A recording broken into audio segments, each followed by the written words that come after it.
Morning mga viewers, magandang tanghali. Medyo nakakalungkot lang dahil yung bibi nating kulay puti, bali tatlo po yung bibi nating kulay puti. Sa halip na po siya nalimlim, ah, nangunti po yung itlog niya. Dati po yan 8, ngayon 6 na lang. Tapos yung nalimlim po dyan, bigla na lang pong nawala.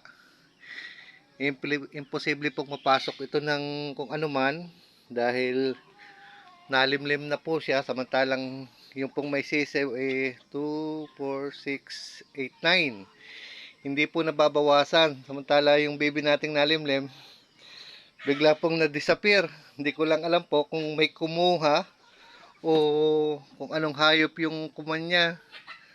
Pero kung hayop man siya o kung halimbawa ahas, kahit papaano po siguro ay titirahin din niya yung ating mga bibe.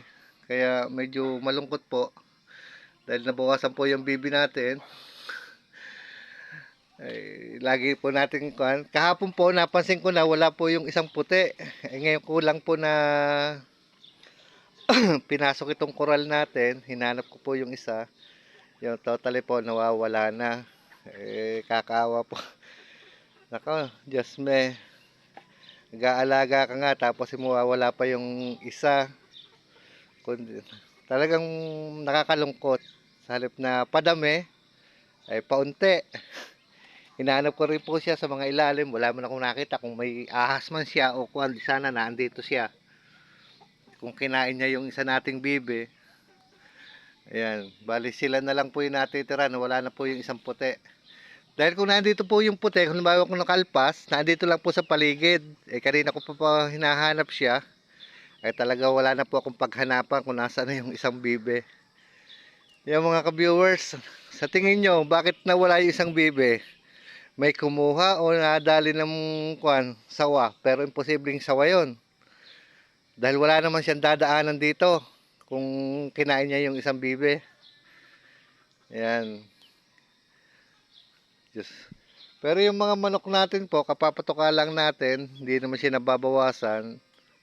Kaso lang, yung sa bibi nga lang, siguro may nakagusto o na kuan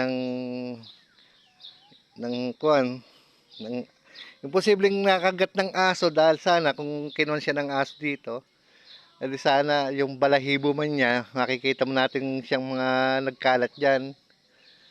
Yung baby naman hindi nakakaalis at dahil meron tayong net, tsaka putol po yung kanyang pakpak. Pinutol ko po para hindi makalipad. Yan, nalulungkot na yung 5 bibing yan dahil nawawala yung kanilang isang kasama rito. Ilang mga ka-viewers, magandang morning. Talagang malungkot at yung isa nating bibi talagang wala na akong pagkakitaan kung nasaan. Good morning sa lahat. At sana po i-comment nyo kung kinuha ba ng tao o kinuha ng mga hayop, ahas o kaya aso. Yan, mga kan. Hay nako. Sige, good morning sa lahat.